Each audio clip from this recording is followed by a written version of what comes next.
Welcome to In This Corner with Cyrus Fees as we kick off 2023 with a great big episode here as we get ready for Knucklemania from BKFC. And it's going to be the man that we're going to be interviewing here, Mike the Marine Richman, taking on Lorenzo Hunt. Big title on the line. So let's give a proper introduction to the Marine, 10-year MMA veteran, 18 wins, 8 losses, undefeated in bare knuckle boxing and bare knuckle fighting, 4-0 in BKFC. Current interim light heavyweight champion for the BKFC. And more important than anything, 3 tours of duty in Iraq and a sergeant in the Marine Corps. We welcome Mike the Marine Richman. Mike, how you doing, man? I'm doing good. Yeah, it's cool to be here. I'm glad I can be on with you guys. Was that a good enough intro? Did I hit everything? Or I think I hate when I'm off. I hate when I get off. I think you nailed it. All right, boom. That's what I like to hear. So obviously, man, not too far away as we tape this, just 8 days away from meeting up with Lorenzo Hunt. I know that is not only a big fight for you just in your career, but this guy's very, very hard to like. Obviously, we saw the press conference. We know he's very outspoken. We know it's all about theatrics with him. What's this process been like, kind of getting ready for this fight, doing the press conference and all the stuff that's led up to this? It's been pretty easy for me, pretty fine, for the most part. I know his character, I know his theatrics, and I know what he does to try to get under people's skin. Unfortunately for him, I got some pretty thick skin, and all the extra stuff and the talking and his little posts and all that, it really doesn't affect me. At the end of the day, come the 17th, him and I got to get in the ring and fight each other, and just him and I got to get after it and settle, any differences that we have. So, it's just the same as usual for me, business as usual, get in there, get after it. For me, I'm trying to be a little bit leaner than I was the last fight. I think at the last fight, I kind of got a little heavier than I would have liked.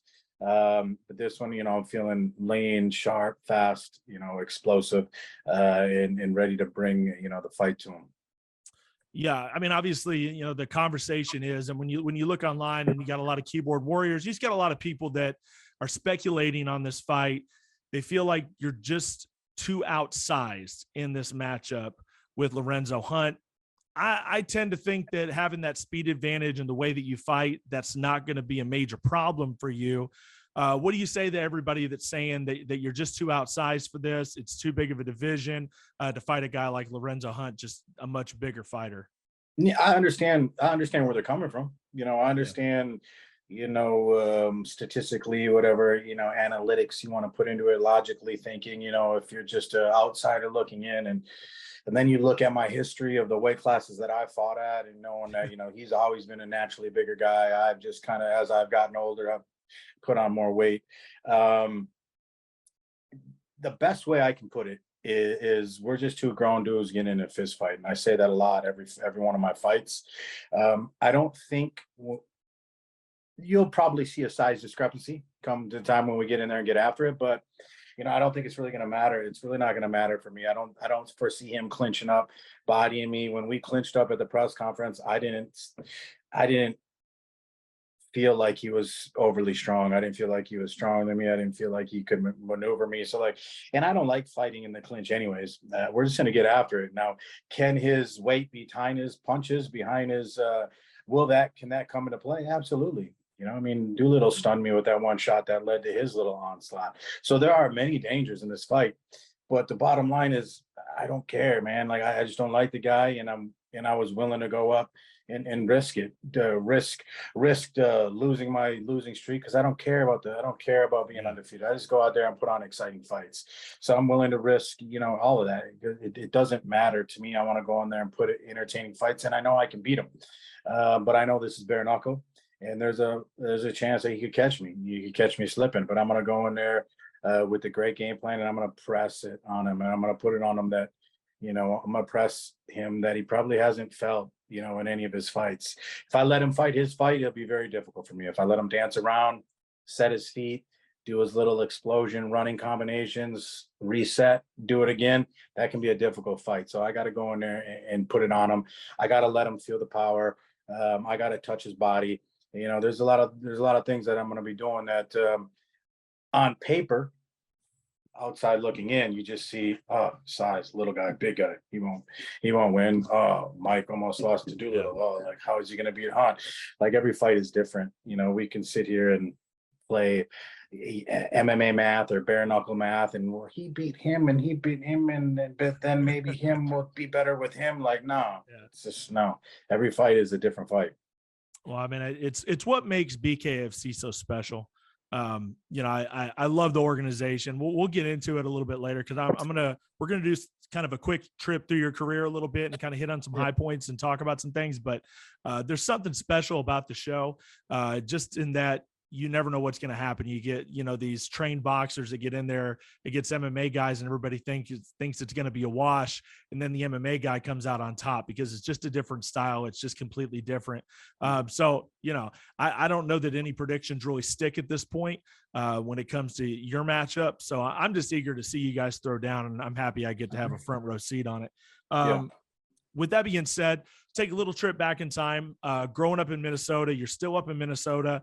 Talk about growing up in the Midwest, man, and just sort of kind of summarize, what childhood was like and what school was like for you coming up there in Rosemount, Minnesota. Yeah, taking it way back. Yeah, so I was pretty much born and raised, a Minnesota boy, grew up in Rosemont, graduated Rosemont High School. Obviously, it's anyone that knows Minnesota and up here, it's cold as fuck. But, growing up, everyone played hockey. I just never played organized hockey. Everyone plays some pond hockey, whether you're a basketball player or actually organized basketball, or I was a wrestler or organized whatever. People still in Minnesota get on their skates and play some pond hockey, So I enjoyed playing hockey with my friends growing up and all that. My childhood might be different than his, it might be different than everyone's because everyone's is different. My brother and I, my parents passed away when I was 5, just about a couple days before 5. My dad was murdered, and then my mom died in a drunk driving car accident. A month later, she was a drunk driver. So I lost my parents at a very young age. And then my brother and I ended up going to live with my godparents, and who I call my mom and dad now to this day. So we grew up with them, and then I have 2 other brothers, not my biological brothers, but I call them my brothers. So we all grew up in a household of 4 boys, just all wrestling, fighting, and doing our thing. And working your way up, trying to find your way as a kid, and graduated in 2003. But at that time, all my buddies wanted to go to college. And I filled out some paperwork, some community colleges and whatnot. I never tried to apply for any type of big colleges. And I was going to go to a community college, but it just wasn't for me. I wanted to join the Marine Corps when I was in my senior year in high school. Yeah. But my parents at the time, my guardians, wouldn't sign off on it. Okay. So then, that came back to me again. I'm like, man, I want to go. I want to go overseas. I want to be in the infantry. I want to go serve my country. So I ended up, joining the Marine Corps shortly after. I got out of high school. I graduated in 2003. Went to boot camp January of 2004. And so I was in the Marines from 2004 to 2008. Did 3 tours to Iraq in 2005, 2006, and 2007. Okay. Now, I know obviously we don't have to touch on this if we don't, but the way you kind of glossed over that first part, obviously you said before you were 5. Can you care to kind of sidebar and kind of go into some details there? I mean, it's not often that we hear somebody's dad was murdered. Yeah. What do you know the details? Do you have any sort of memories? Because at 5 years old, it's kind of hard. I have, small memories that I have from back then. Do you kind of remember that time at all? And what were the details for there? me, it's weird. They're like little blips, right? Like little blip memory shots, right? You think they're dreams, but they're actually just small little memories in your mind where you can remember a blip of a face, or you're in this apartment, or you're here in this apartment, or you remember certain areas where you lived. Absolutely. And that's kind of what I go back to. And there's some pictures, that I have of them. They weren't lucky enough to have iCloud and Facebook, and they could have all this historic pictures, at their fingertips. So I have a handful of pictures of them, and then, some video footage. But yeah, it was, not anyone, I don't talk about it much. I know they covered it a little bit when I was in Bellator early on in my career, and then it wasn't something that I never wanted to. I never wanted to come across as look at me, like Yeah, I know what you for mean. I me, know what you're saying. Yeah, yeah, and but at the same time, it definitely molds us and it shapes us into our path and wherever we're yeah, going. And yeah, it was an interesting a time period of my life. I don't remember for some weird reason, I don't really remember my mom's funeral, but I remember being at my dad's. I okay, remember being at his funeral and I remember crying at it. But like you said, those are little blips and memories, and yeah, maybe holding an aunt's hand here and there. It's yeah, weird when you look back at it. Yeah. You yeah. I try mean, to and you try I to don't mean pull to. you try to pull those memories. And I don't and I'm Yeah, sorry, it's not me saying I don't want to talk about it. I have no problem talking about it if people are interested in it. It's part of my childhood and growing up, and a lot of times when people have asked me about that, I don't even bring it up. But I yeah. think sometimes you got to bring it up and just who you are. Yeah, yeah. I mean, when I think back, and obviously it was a different time frame. He was a lot older, but I know Anthony Pettis kind of had that happen to him as well. I mean, Yeah. his dad got murdered, but I know he was older.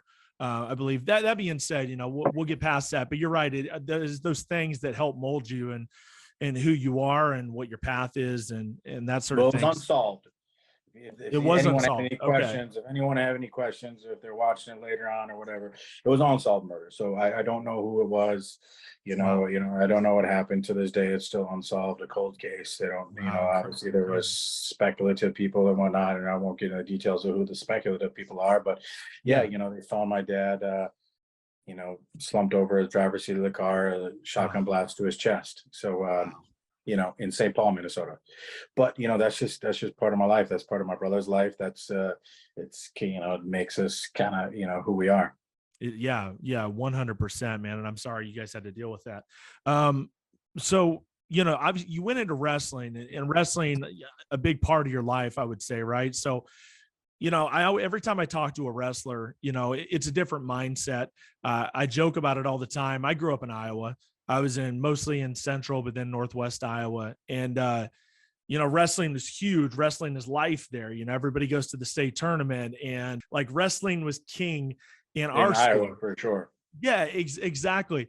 But I always talk about the mindset, because it's like you're on your own. It's kind of kill or be killed. You can be on a team, but really it's a individual sport. And you got guys that just seems like they can go into deeper waters. Gosh, you watch your fight with Doolittle, and obviously there's been a lot of examples in your MMA career, but you were able to kind of go into a deeper place and able to respond. And it just seems like some guys give up and they can't go to those deeper waters, but guys that are wrestlers kind of have it in them. Talk about that a little bit, and kind of those wrestling instincts and the stuff that you learn in the wrestling room and that sort of thing. Well, I think a lot of kids learn that, at a young age, depending on what type of age bracket or your age group that you got in. I've known, whether you start at 5, 6, I've known some of the best wrestlers I've met. Fucking didn't start wrestling till they're in middle school, to like 7th, 8th grade, and they just turned into studs. But I think, it builds it's that character building. It's that tries to build that toughness and that mental toughness. And I only wrestled into high school. When I was young, into high school, I wasn't bad, but I wasn't great. It was right in the middle. In Minnesota is a tough state, Sure. and our conference that we're in, we were against a bunch of studs in our conference at the time. But that program grew and grew and grew. It's really, that Rosemont's a really strong program now, for all sports. But yeah, I think wrestling is, one of those things where it makes young kids, men strong. It helps a lot of wrestlers that went into the military. Most Yep. military members, or college athletes, whether they're a football player, like high end, offensive lineman, or a great Sure. high school wrestler, or a great college wrestler. Some of the best Marines that I met were, had a wrestling pedigree, and I just think it just kind of teaches that toughness and that mental toughness at an early age. And yeah, it was beneficial for sure. And then, not only did you do that, but then you go into the Marine Corps, which, I think it's without a doubt you know, and I know you'll agree with this because that's just that Marine pride. But when you talk about going into the service, the Marines is always on top. And I think it's just kind of a known thing that it's the toughest, you know, the toughest branch of service to be in, what you guys have to go through. You go to Iraq, you do 3 tours. Walk me, you know, you said you wanted to be a Marine early on.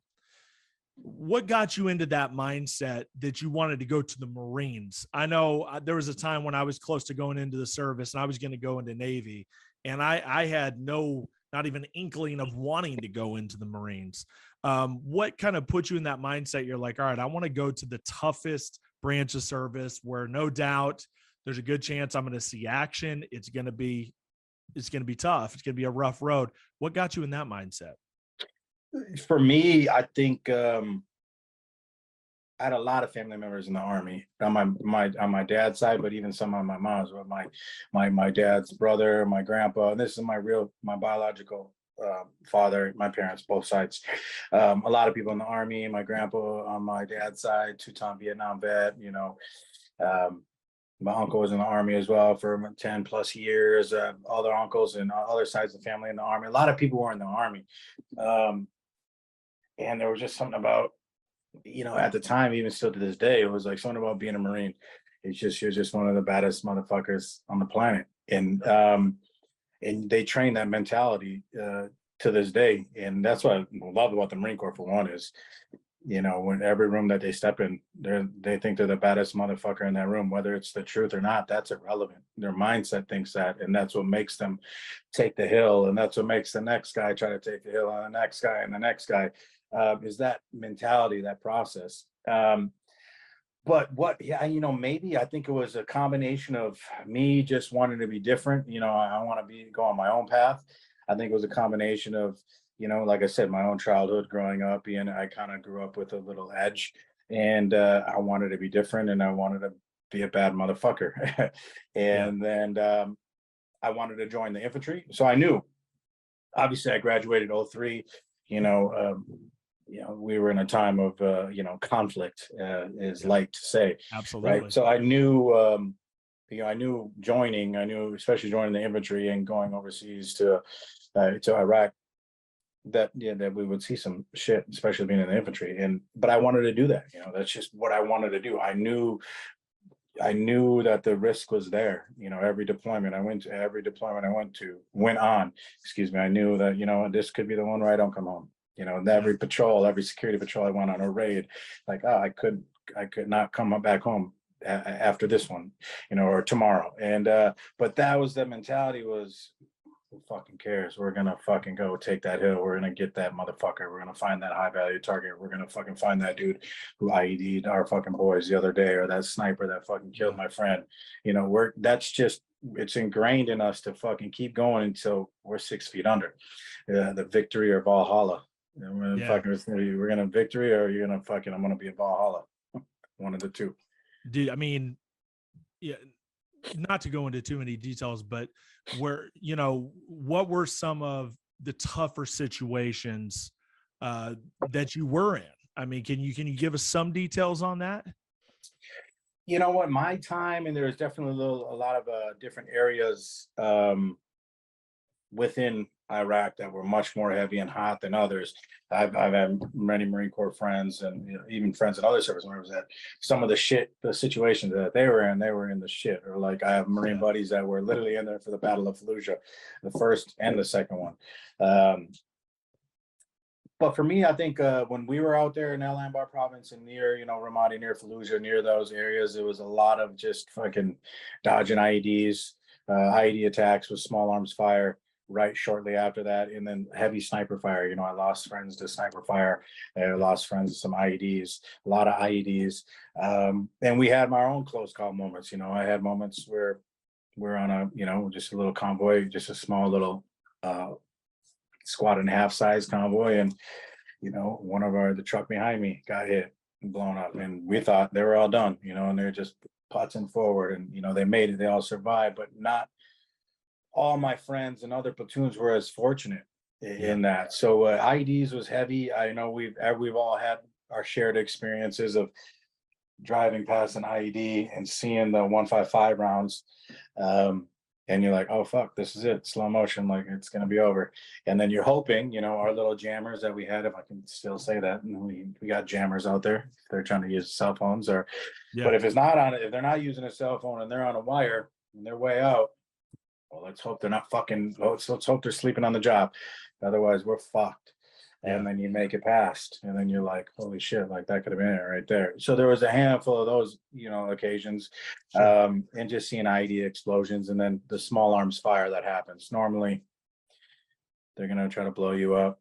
They're gonna fucking fire upon you from a distance, and then they're gonna pop smoke and roll out because they know they can't take us head on. They can't continue that kinetic fight. Otherwise, we're just gonna close with and kill them.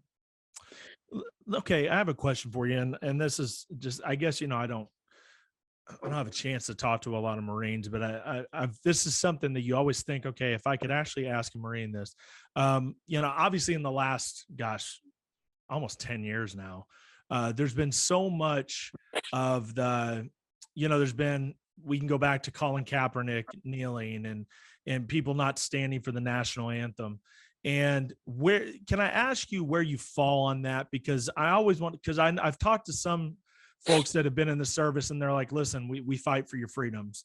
And then I've heard some that are particularly pissed off, offended, feeling like these guys are just kind of spitting in the face of guys like yourself and guys that you fought alongside of, et cetera, guys that have died.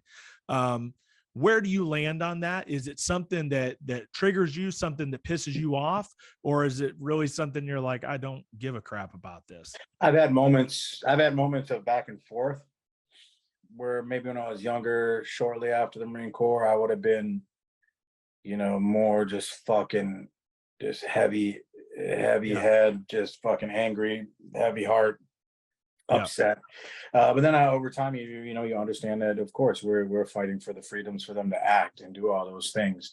So it doesn't really bother me as much anymore, being older, wiser, and understanding. The only thing that does bother me, I will admit, whether you don't want to stand, don't put the hand over the heart, whatever, you don't need to put the hand over the heart. Whether just one thing that does drive me crazy is talking during the national anthem. That's the one thing that really still irks me. Like the least you could do, whether you want to sit down, is just be silent and let that moment, for if it's a singer, to sing, or just to play it, just to play the tune, just let it finish out the national anthem. Let us see the colors, whatever. But the ones that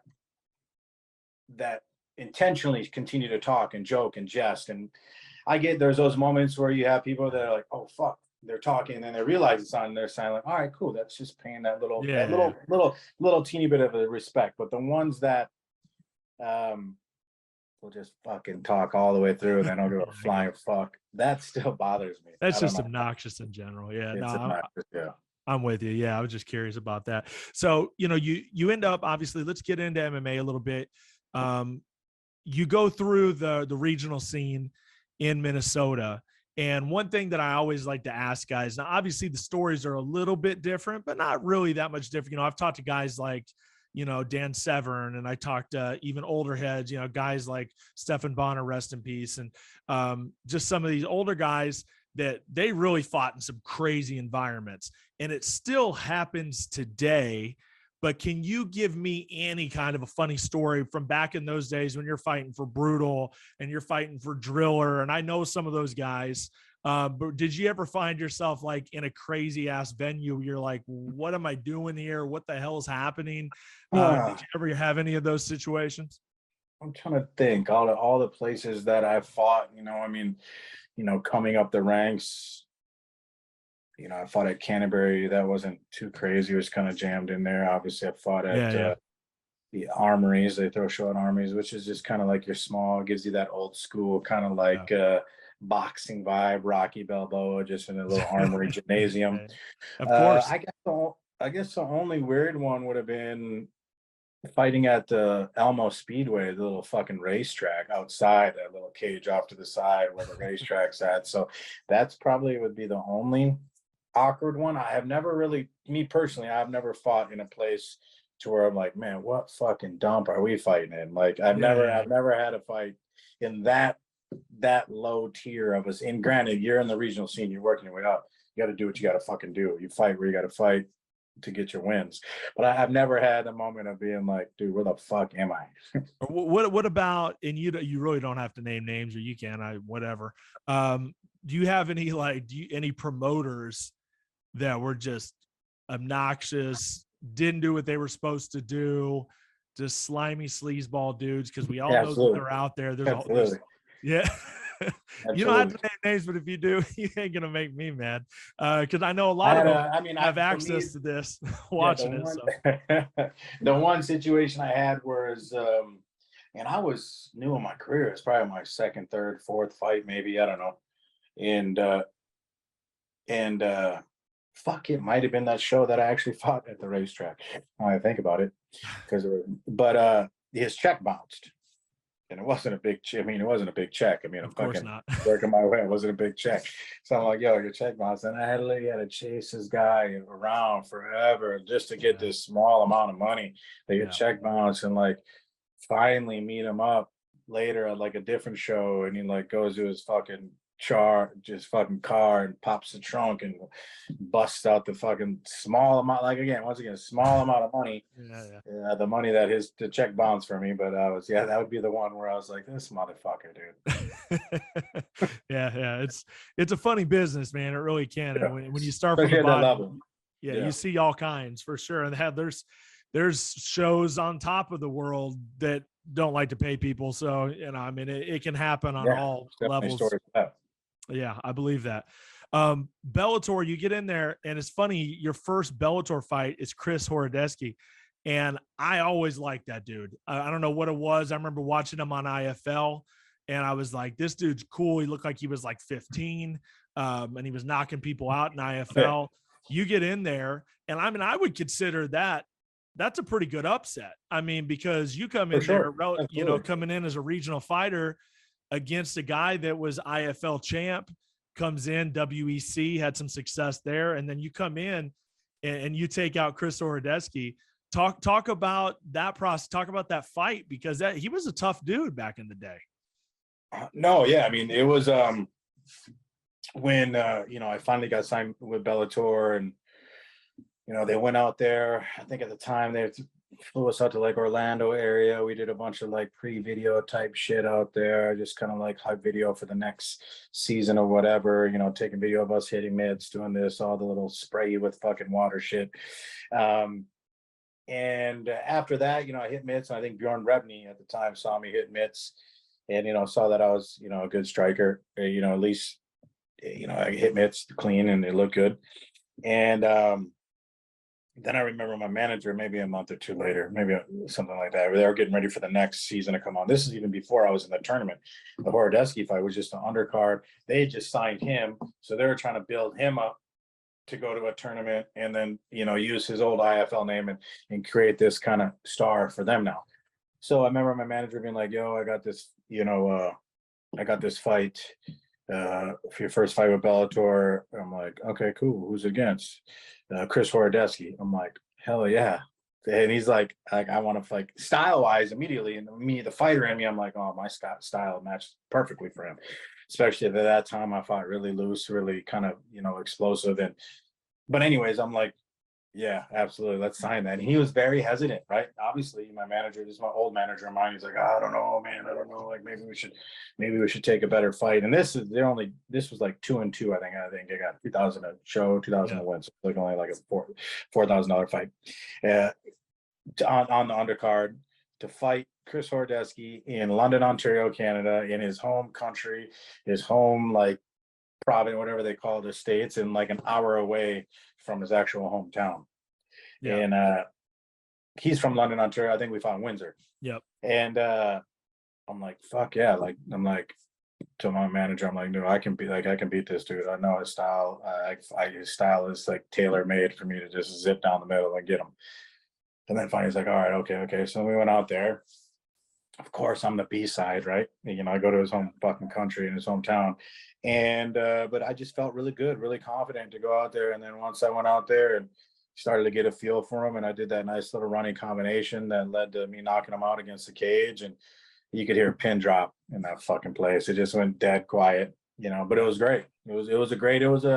That was the launching pad for me to go into Bellator, to be on all the tournaments that I was in, to help, elevate my name with the sport, and, the promotion. The promotion was rising, and I had my little falter with not making it on the tough season 10, I believe it, or 12 or what it was. Yeah, I think And 12, I fell yeah. short on that. So this was kind of my comeback, and then to beat it against Chris Hordesky, who had a big name, and do it in that fashion. I don't want to say that I fucked up the trajectory of his career at Bellator, but I did think it had a big impact on it. Oh, I'm sure. And it was one of those things where it was just a good fight. It was a good matchup for me. Yeah, he definitely had some stumbling blocks. So that was a big one for sure. That being said, you end up in the featherweight tournament. You get to the finals, lose to Hasbulayev, tough dude. Had to be very. Yeah, man. I mean, you know what you're getting into with those guys, man. They're a tough breed. That being said, how'd you deal with that loss? Obviously, you're right there at the pinnacle, about to win a championship, win a tournament, and obviously a lot of money there. How did you deal with that loss in your career? That one sucked. Yeah, that was the first.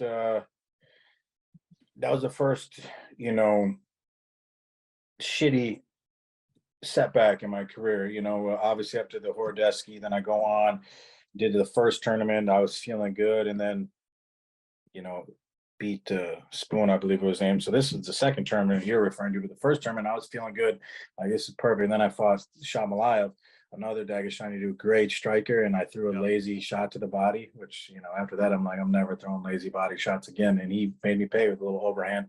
The only time I've ever been knocked down in my career, in practice and everything, only time I've ever been knocked down. Then he followed it up with some shots, and then Yves Levine, I think it was, who just kind of waved it off. But he blasted me in the eyeball so hard, I couldn't even couldn't even move around. But then even that setback was like, all right, cool. Like, he got me, fucking made a mistake. I'm gonna get back in this next tournament and make it happen. Then go into the next tournament, and then put on the first two fights, beating Popo in the semifinals. That was a gut check fight to come back and win that. And then to go up to Frodo, which I felt really good in the fight. And I think early on in the first or second round, I hit him with the overhand at the top of his head, and it fucking hurt my hand. And I sprained it really bad for that fight, but I just didn't move enough. I didn't score enough. I knew it was close, but in hindsight, I'm like, fuck, I was so close to winning. It's not like he blew me out the water. It was not that we were so close neck and neck to be like, to just that money, the title right there. That was a shitty spot for me. Yeah. Because I was on a good roll. I was on a good little roll. Yeah, and one thing that I thought that was interesting, and I didn't know this about your career, was that you went down to bantam. Mm-hmm. That blows my mind. I mean, you fought at feather for a long time, so I mean, I guess I know you as bare knuckle Mike Richman, so much bigger Mike Richman. So when I think of you being all the way down to bantam, and you're only there, I think maybe three fights. Three fights. So how did that weight cut's massive? I mean, that's one of those ones. 45 to 35 is a lot, I mean, 45 for me was a big weight cut as well, but then the 35 was, it was, I wouldn't say life altering, but it was definitely like I fucking dreaded it. There was a lot of guys doing that back then, by the way. There was a lot of dudes, because I mean, I remember what Frankie Edgar was dropping mad weight, and he was going down low. There was a lot of guys that were dropping weight kind of in that 3 or 4. I think it was for me, it was one of those scenarios where I think it happened with Frankie and others, and Cub and other guys that one more run, because I had a good, I had these couple of shots. It was in 3 tournaments. Then I had a disappointing decision loss on my 3rd tournament I was in against Desmond Green. And he decisioned me as good, quick, fast fighter, great takedowns, and he won the decision. And then I fought after that. I fought Akop Stepanyan. I think that was after that one. Yeah. That was a great fight. Mm-hmm. We had a good fight, an action-packed fight, knocking him out. And then that's when I think I was finally deciding to where, like, all right, they pretty much like, Mike, you dropped a bantamweight, you're going to be right there to fight for the title ASAP. Yeah. It wasn't initially, it was going to be once I beat Ed West, I was going to fight for the title. But then San Diego fight came and they wanted to bring on Nam Fan. And I'm like, oh, fucking match up perfectly with him. Fuck it. Let's go fight Nam Fan. And then I went up fight Nam Fan. And then eventually went on to lose the decision to Dantes. Yeah. Yeah. Yeah. Tough guy. But yes, 35, that cut was a nightmare.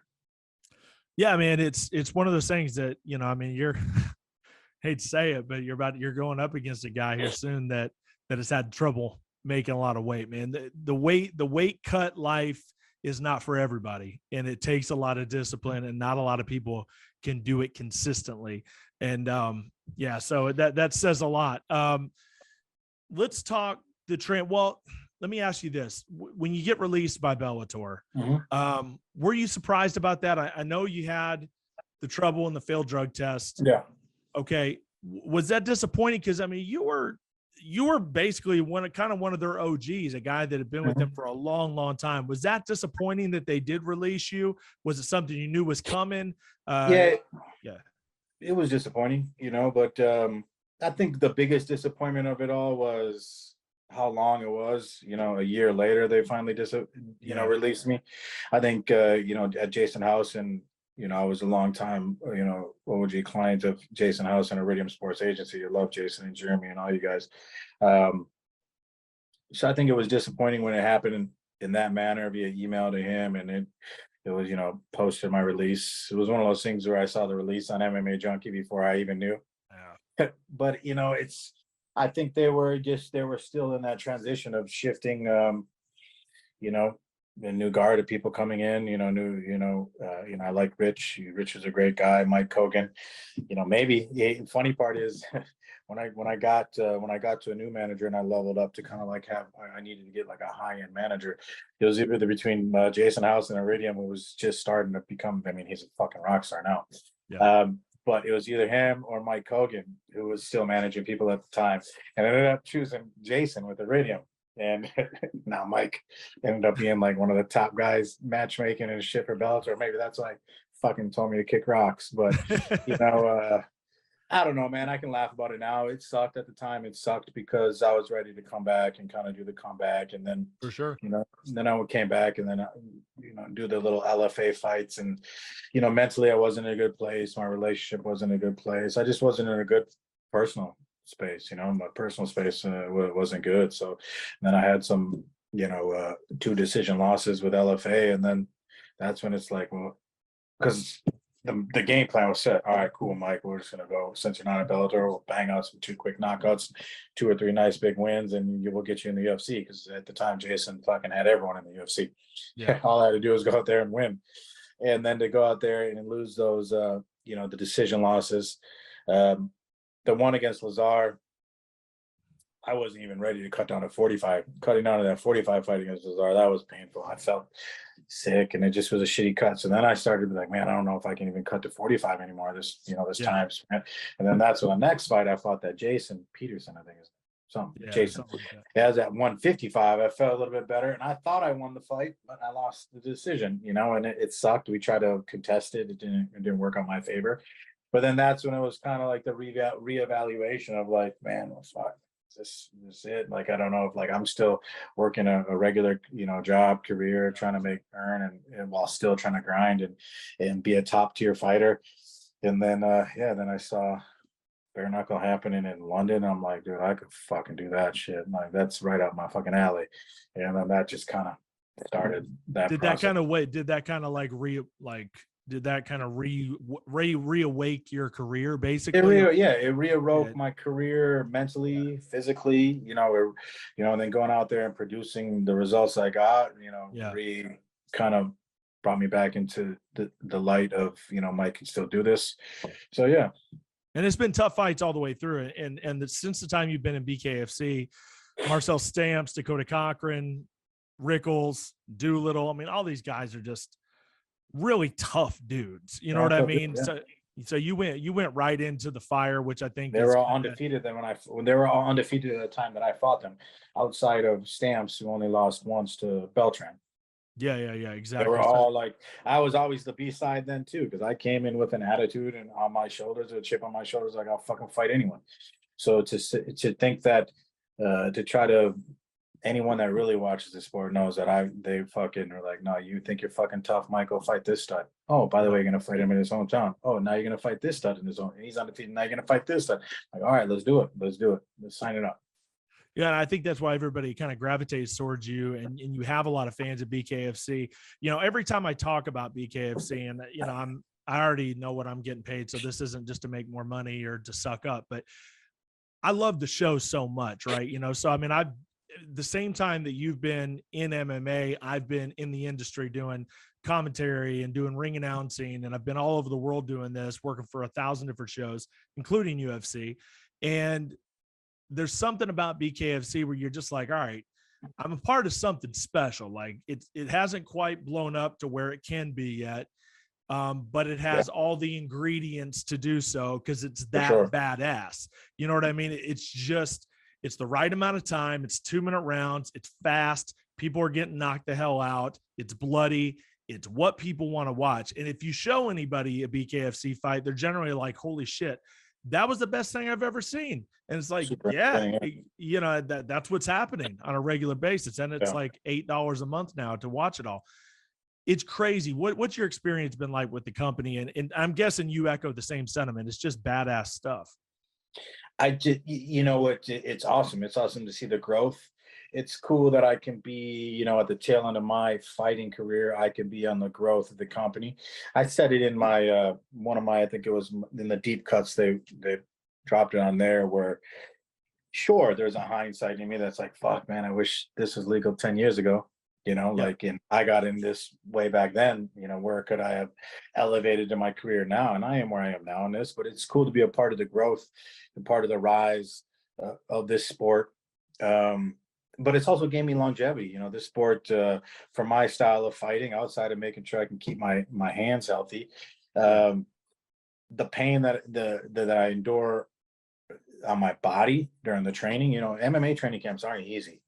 No. Anyone that really want to trains at a high level with a high group of fighters and you're really getting after it, the amount of wear and tear on your body and your joints and your ligaments and all of that, especially the grappling days, you're in there just getting after it, you know, 6 days a week, sometimes 7, sometimes 5, depending on your training schedule, your cycle.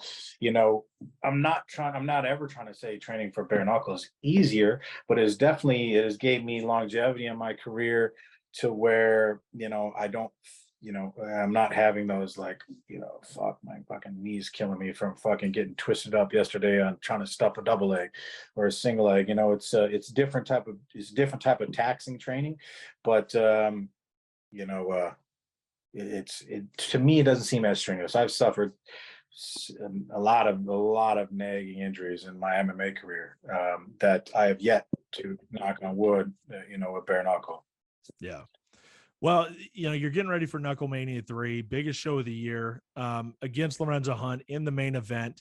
It's a big spot to be in, and it's funny. I remember when the hype kind of started, and you laid the challenge out to him, and you're like, okay, let's fight to unify this title. But then, in regards to the middleweight championship, I think middleweight, right, or is it the cruiser? I swear I should know this better, but Yeah. it's middleweight that he holds, right? Is it middleweight or He holds cruiserweight? the Cruiserweight. cruiserweight and a light heavyweight. The Okay, light heavyweight's cruiserweight. the 185. Cruiserweight's But 205. but you were also saying that you wanted him to like relinquish that if you were to beat him, right? Like kind of add a little bit more to it, like, and you would become the linear cruiserweight champion as well. Was that basically what the challenge No, yeah, was? because when I realized if it wasn't going to happen, it seemed like, I don't think he wants to cut the weight. Do I think he'll get there? Sure, he can get there. He seems like he's training really hard, but I think for him to cut down to that weight, he's really focused on his fitness instead of focused on fighting. I'm Yeah. focused on fighting. I don't have to worry about fucking doing crazy, stupid fitness shit. I'm worried about fucking fighting, and I don't think he ideally likes to cut weight. I don't know. I know one does. I get it. Fuck. Yeah. But so my mentality was, cool. You know what? I'll fight you at 205. And you put both belts up on the line. Since you fight for the 185-pound title and you never make weight for it, You never actually fight at the title weight, but you are still somehow the title champion. Well, we might as well just do a fake weigh-in and we'll just fight for the 205-pound title. And that was my mentality. Was it a smart mentality? Sure, and it wasn't. Like, for sure it wasn't. Yeah. You're like, let him fucking fight that big at 205. No, it wasn't dumb. But that's me being ignorant, dumb, naive. I don't care. Let's fucking get after it. I'm gonna make you remember me, and that's just my mentality. Yeah. And that's Yeah, what it really came down to. Yeah. Well, I mean, it's like I said, it's added more fuel to the fire. It's been fun. We can't wait to see. Is there anybody that, when you look out and you look at guys that you fought, guys that were in Bellator or in UFC, are there any guys that you look at them and you're like, I would like to see them in BKFC, or I would even like to stand across from them in the squared circle in the BKFC? Are there any guys that you'd like to tear it up with? I think one of the toughest dudes out there in bare knuckle right now that is, I don't know, he kind of retired, he kind of didn't retire. I think he's coming back, but he's not in with BKFC or BK or BYB or anything, like, is that Barry Jones. That dude's tough over in the UK. I think Jimmy Sweeney is kind of past his time. Maybe he still got some left in him, but that Barry Jones is a fucking beast. That dude can crack. He's a good skilled boxer. His style is, I love, watching his fights, and he just walks down dudes and just beats them up. I think he's really skillful. As far as who I want to step in the toe against in BKFC, of course, I want to fight the champions. Dave Mandela is getting better and better. He seems like a really good dude, really skillful guy. He's always had great head movement for his size, but now he's really starting to step into his shots. His boxing, his like offensive boxing is like legitimately just elevated up. So he's looking really talented. It'd be fun to go toe to toe with him. Obviously cutting down to 65, fighting someone like Palomino, like fighting the best, right? I could just sit here and keep signing contracts to just lay out some other guys, but like, I want to fight the best, and I want to fight the best before I'm done here. And so fighting those guys would be great. And then I want to fucking knock out that Mike Perry, dude. I don't respect that guy. I used to respect him. I did. I honestly did. He came across to me like a Diaz guy. Like, I fucking love the Diaz brothers. Like, fuck that. I'm not friending. I'm not clicking up with nobody. Fuck all you guys. And I love that, and I respect that. I am with my brother and I, like, no. Like, we can be acquaintances and be friendly or whatever, but then when you start to like click up and dick ride fucking Lorenzo, like, you ain't the Mike Perry that I thought you were. Like, fuck you, dude. I like to dance with him, and he's tough as nails, so that'd be an exciting ass fight, right? Like, who wouldn't want to see us go at it? But outside of those handful of guys, I don't know. We'll just see what happens. Yeah, no doubt. It's all got to play out. Few final things here. It's funny that I talked to you and we have something in common. You currently manage a gentleman's club, the Spearmint Rhino, GM, manage. That's a big club, by the way. I mean, if you're talking, it's up in the Twin Cities, so that's a massive club. Yeah. I DJ'd at a club for 5+ years, right out of college. One of the craziest times in my life, bar none. You just have stories and stories and stories, sure. And I was at a smaller club. I mean, the area I live in is a lot smaller than the Twin Cities. So we probably have different stories, but probably very similar. What's it like just managing those girls? I mean, it's crazy. They would all come to see me in the DJ booth, and I'd have to hear everything, all the stories and all the trials and tribulations. But you're like full-time counselor, you're doing everything, just trying to manage these different personalities. For sure. On the outside looking in, you're like, Mike, what a fucking awesome job. Like, you're just going to be around naked women all day, and it's just awesome. And like, cool. Maybe when you first start, you're like, oh, this is fun. But then once you get into work your way up, you get into, management positions, and let alone being the general manager. Yeah. Not only do you have to, like any other service industry or customer service, whatever, you got, obviously your employees, your staff employees, and then you got to deal with guest relations, issues with guests. But now in a gentleman's club or strip club, it's, employee dealing with your server, bartender, hosts, whatever. Then you deal with guest issues. But then you got this whole other variable you throw in there is all these entertainers and all the shit that you gotta make work with them. So it adds another whole element for sure. I think biggest thing, especially as a GM, in the position that I'm in now is just making sure you have a good, a good crew of managers that can help. I want to make sure my people go to my managers first. Otherwise, then I'm getting bombarded all the time. And then what do I have all these other managers for? And I got a good crew of managers to help make my job less stressful. And that's key, but it definitely can be a lot regardless. I mean, and then obviously you being who you are, I'm sure you've had to play bouncer more than a few times and had to toss guys out because everybody gets crazy and things can obviously get escalated in a gentleman's club. Give me off the top of your head, just give me your go-to story. Give me a good story, just something completely off the wall crazy that's happened in your experience in this industry. You know what? I'm pretty good at using my words to get people to fucking bring down their walls. Oh, it's a lot easier that way, right? Yeah, you wish. Either ask them to leave in the nicest way or just bring their fucking level down so they can actually finish the night and enjoy the rest of their night.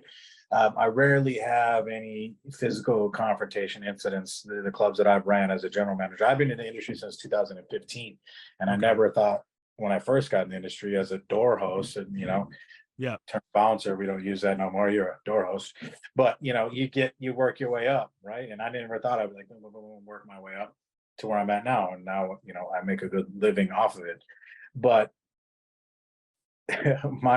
one of my wildest stories when I first got in the industry was like my second day on the job as a door host. At the end of the night, also you hear over the radio like, hey, we gotta just chatter, and you can hear ruffling going on, and there was I end up running into the inside and the lights are on. It's like a full-on melee in the club.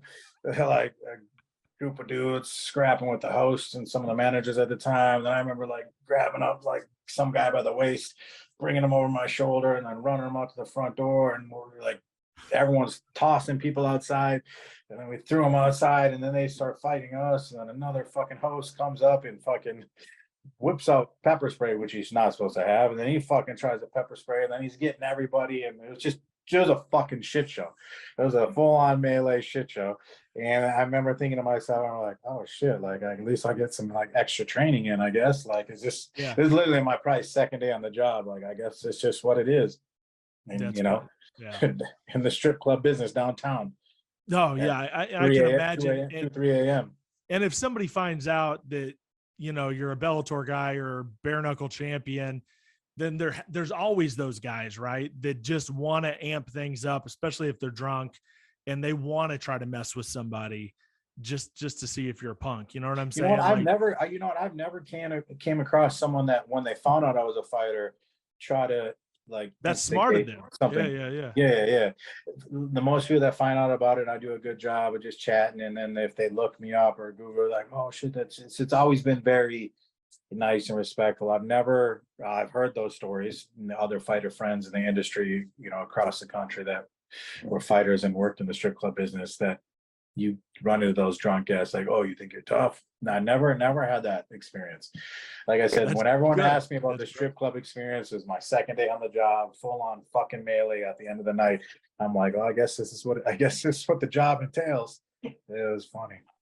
I always found there was crazier things going on in the girls' dressing rooms than there was on the floor that I've ever seen. For sure. I mean, there's definitely obviously, weaves getting pulled out sometimes and shit like that. You got to try to do your best to minimize that. Oh man, it's funny, man. There's I could write a whole book on it and the TV show, and it'd be pretty entertaining. Give me something surprising about you that nobody knows about you. It could be as crazy as I love romantic comedies, and I like to sit around eating ice cream watching romantic comedies. I mean, what's something about Mike Richman that nobody really knows that would probably surprise them? I like really okay. Yeah, so you got the curve and everything. You got all down. Got a couple of balls. I was gonna be in a. Okay. I was gonna be in a. I normally every year I do a Tuesday night league. This year I wasn't in it this year just because just busy with work and other stuff. I wasn't able to be in it. And they always be like, Mike, come on down and bring your belt. Come show the guys. So I do like bowling. Yeah, that'd be the one thing. And I'm okay at it, I guess. But it was probably the one thing that you wouldn't know that I would be an avid bowler. Highest score? What's highest score on a game? The highest score, obviously non-handicap, would probably be like a 275. Damn. Yeah, it's pretty damn good. Yeah. That's awesome. Yeah, haven't hit a 300 though. That's awesome. So you feel like if you and Lorenzo matched up bowling wise, you think you got him? Absolutely. Might have to do that fight week. Yeah. All right. Last question is, all right, so on our show, obviously, man, we've had a who's who of incredible names. Who would you like to see me interview that I haven't yet? I mean, obviously, you don't know everybody that I've interviewed, but who's somebody big that you could help me get as far as an interview on this show? We had your friend Pat Barry. We had Pat Barry on here. We obviously want to get Rose, would be great.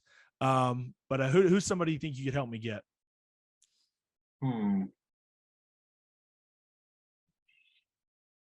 I could try to help with Rose, Sean Shirk. I mean, maybe Sean Whalen would do a favor for me and come on and chat with you. He's a fucking great dude.